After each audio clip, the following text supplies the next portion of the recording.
자동차를 구입한 뒤 2, 3년 정도 지나면 부품 교체 비용도 만만치 않은데요. 안전과 직결된 게 아니라면 굳이 값비싼 새 부품 쓸 필요가 있을까요? 그렇겠죠.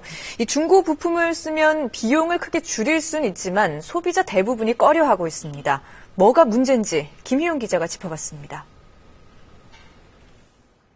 중고 부품의 가장 큰 매력은 가격입니다.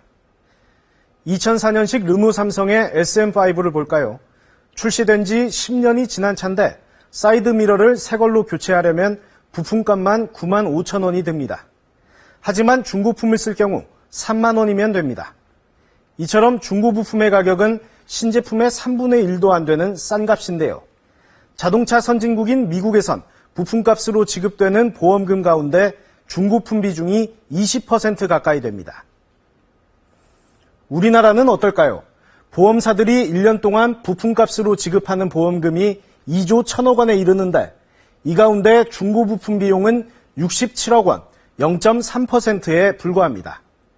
대다수 보험사가 보험 수리 차량에 중고 부품을 쓸 경우 고객에게 신품 가격의 20%를 현금으로 주고 있지만 이를 활용하는 소비자도 거의 없다는 얘기입니다. 품질을 믿지 못하는 게 가장 큰 원인입니다. 보험개발원이 조사를 해봤더니 운전자 가운데 45%가 품질 불만을, 25%는 품질 보증의 문제를 들어 중고 부품을 쓰지 않는다고 답했습니다.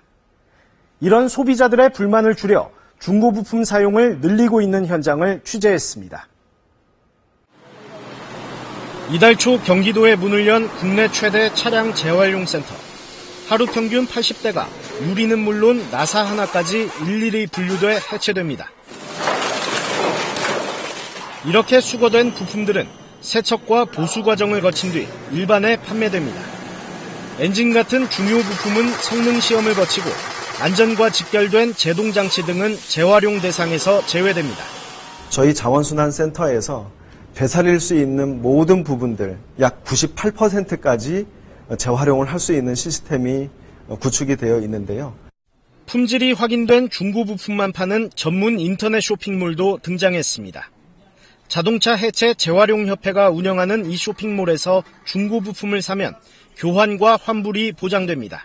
저희들이 뜨고 나서도 고객님들이 또 운행하시다가 고장나면 어떻게 하나 그런 두려움 반 이런 것도 있었는데 지금은 거의 차이가 없다고 보시면 됩니다. 우리나라에서 폐차되는 차량은 연간 80만 대, 65%가 10년 미만 차량이어서 중고 부품은 풍부하다는 게 전문가들의 진단입니다. 중고 부품 사용을 늘리려면 먼저 소비자들이 믿을 수 있도록 품질 보증 체제를 구축해야 합니다. 또 보험으로 수리비를 처리할 때 중고 부품 사용자에게 주는 보상도 현재보다 크게 높여야 합니다. KBS 뉴스 김희용입니다.